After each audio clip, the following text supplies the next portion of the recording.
Carboxylic acid के chapters में हम कुछ रिएक्शंस कर रहे थे। आज हम करते हैं एमाइडो का संश्लेषण। कार्बोक्सिलिक अम्लों के द्वारा हम एमाइडो का संश्लेषण किस प्रकार कर सकते हैं। हम देखते हैं कि कार्बोक्सिलिक एसिड के अंदर एक C डबल बॉन्ड O और एक OH समूह होता है। तो यहाँ पर न्यूक्लियोफिलिक सब्स्टिट्यूशन होता है और OH समूह एमिनो समूह द्वारा विस्थापित किया जा सकता है और ऐसे बने हुए हम जो प्रोडक्ट होता है उसको हम कहते हैं एमाइड। यानी एमाइड वह होते हैं जिसमें कि कार्बोक्सिलिक समूह के अंदर से OH निकल जाता है और उसकी जगह पर एमिनो ग्रुप आ जाता है, NH2 ग्रुप आ जाता है, तो उसको हम एमाइड कहते हैं। तो हम यहाँ पर ये बनाने के लिए, एमाइड बनाने के लिए हम अम्ल लेते हैं और अम्लों को हम हैलाइड के रूप में परिवर्तित कर देते हैं।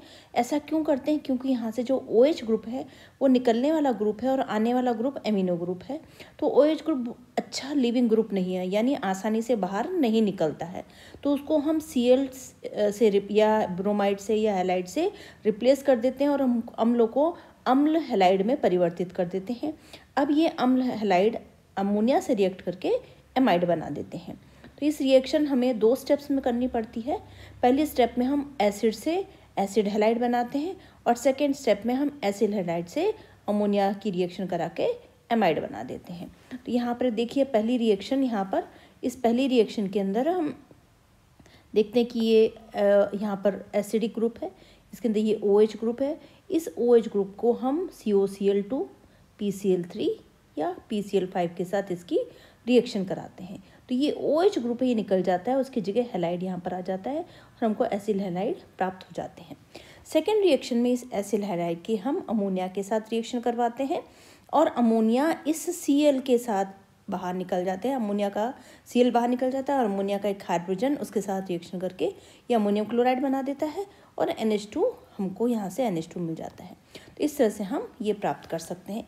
मान लीजिए हमारे पास एसिटिक एसिड है, हम PCl5 के साथ उसकी रिएक्शन कराते हैं, एसिटिल क्लोराइड प्राप्त करते हैं। इस एसिटिल क्लोराइड की हम अमोनिया के साथ रिएक्शन कर एसिटेमाइड प्राप्त कर सकते हैं। इस तरह से हम आसानी से एसिड से एसिटेमाइड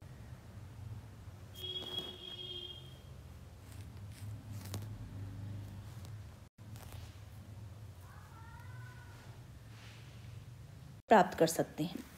एक और रिएक्शन जिसके अंदर हम कार्बोक्सिलिक अम्ल ही काम में लेते हैं, अमोनिया की रिएक्शन करवाते हैं और अमोनियम कार्बोक्सिलेट प्राप्त करते हैं।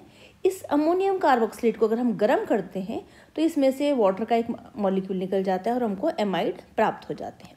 तो इस विधि से हम एमाइड आसानी से प्राप्त कर सकते हैं। तो आपको वापस एक बार रिपीट कर लेते हैं। हम एमाइड प्राप्त करने के लिए अम्लों को या तो हम उसको एसिड हैलाइड के रूप में कन्वर्ट कर देते हैं और हैलाइड की फिर अमोनिया के साथ रिएक्शन करके एमाइड प्राप्त करते हैं, या फिर अम्लों को हम सीधे ही अमोनिया के साथ रिएक्शन कराते हैं, अमोनियम कार्बोक्सिलेट प्राप्त करते हैं और जिसको गर्म करके हम वाटर का एक मॉलिक्यूल निकाल देते हैं और हमको एमाइड प्राप्त हो जाता है।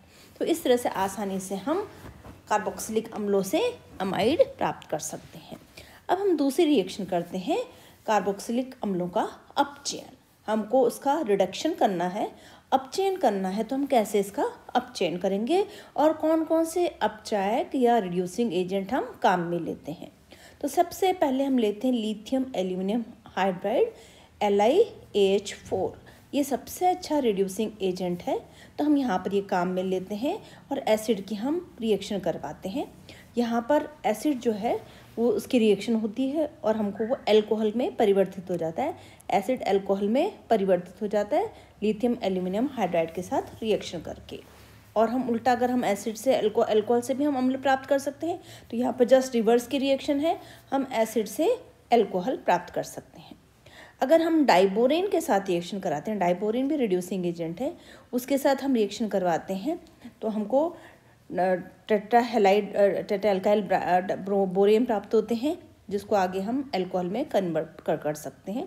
इस रिएक्शन में भी यह है कि हमको एक एसिड मॉलिक्यूल से 3 अल्कोहल के मॉलिक्यूल प्राप्त हो जाते हैं। तो जो रिएक्शन है वो काफ़ी यूज़फुल रिएक्शन है। नेक्स्ट है कैटालिटिक हाइड्रोजनीकरण या उत्प्रेरक हाइड्रोजनीकरण। इसमें हम एसिड लेते हैं, हाइड्रोजन के साथ उसकी रिएक्शन कराते हैं किसी भी मेटल की प्रेजेंस के अंदर और हायर टेम्परेचर और एटमॉस्फेरिक प्रेशर पर, तो हमको एल्कोहल प्राप्त होते हैं। तो हम देखते हैं कि कार्बोक्सिलिक एसिड को अगर हम लिथियम एल्यूमिनियम हाइड्राइड, डाइबोरेन या हम रिड्यूस करते हैं हाइड्रोजन के साथ, तो हमको एल्कोहल ही प्राप्त होते हैं। अब नेक्स्ट हम देखते हैं डीकार्बोक्सिलेशन या विकार्बोक्सिलीकरण। Decarboxylation means removal of carbon dioxide का बाहर निकलना। तो हम जानते हैं कि एसिड्स के अंदर COOH ग्रुप प्रेजेंट रहता है, तो आसानी से यहाँ पर C double bond O carbon dioxide के फॉर्म में बाहर निकल सकता है और हमको ये चीज़ प्राप्त हो सकती है। तो हम देखते हैं विकार्बोक्सीकरण की रिएक्शन या फिर डीकार्बोक्सिलेशन की जो रिएक्शन है उसके अंदर हम देखते हैं कि हम एसिड को अगर हम गर्म करते हैं सोडा लाइम के साथ या सोडियम सॉल्ट जो होता है उसको हम सोडा लाइम के साथ गर्म करते हैं। सोडा लाइम क्या होता है? NaOH plus calcium oxide. इसको हम गर्म करते हैं तो हमको एल्केन्स प्राप्त होते हैं और सोडियम कार्बोनेट बाहर निकल जाता है। ये रिएक्शन भी दो स्टेप्स में कंप्लीट होती है। फर्स्ट स्टेप में इस तरह से हमको एक कार्बेनियन आयन मिलता है और कार्बन डाइऑक्साइड बाहर निकल जाती है। सेकेंड स्टेप में कार्बेनियन आयन वाटर के साथ रिएक्शन करके CH4 जैसे यहाँ पर बन गया और OH ग्रुप बाहर निकल जाता है।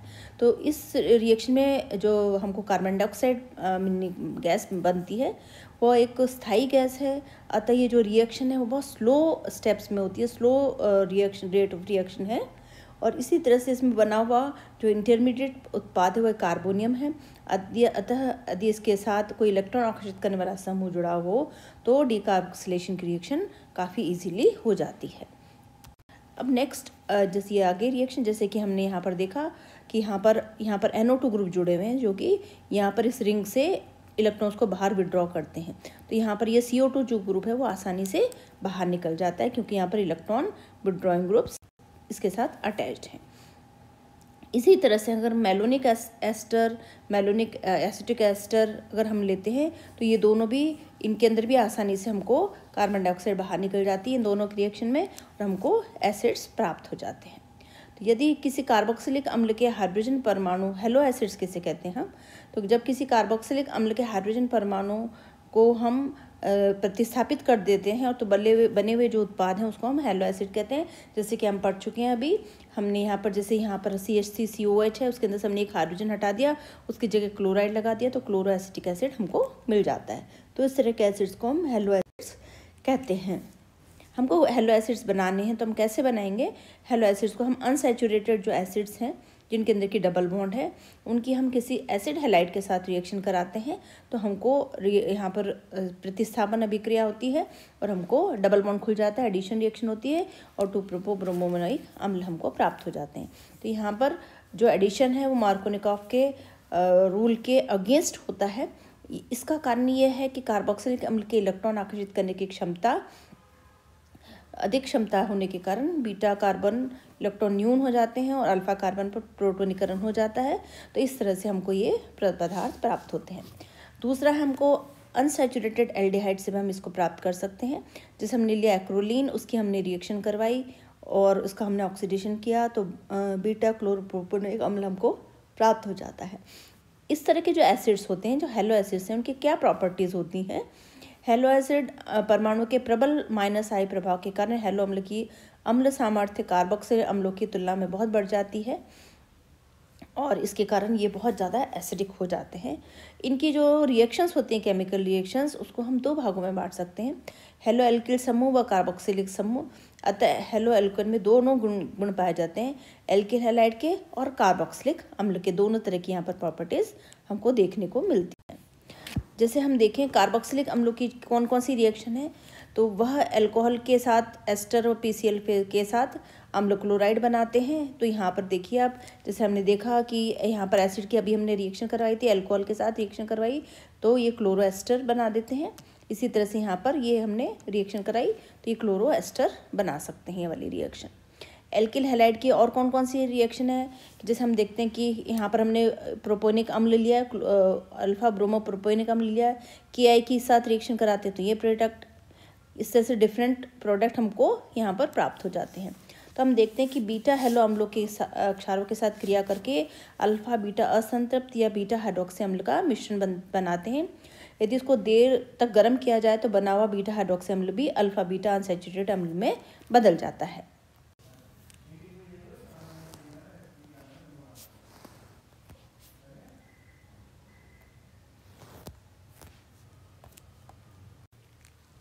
देखिए कुछ ये रिएक्शंस हैं जिसके अंदर की अनसैचुरेटेड हमको एसिड्स मिल गए हैं।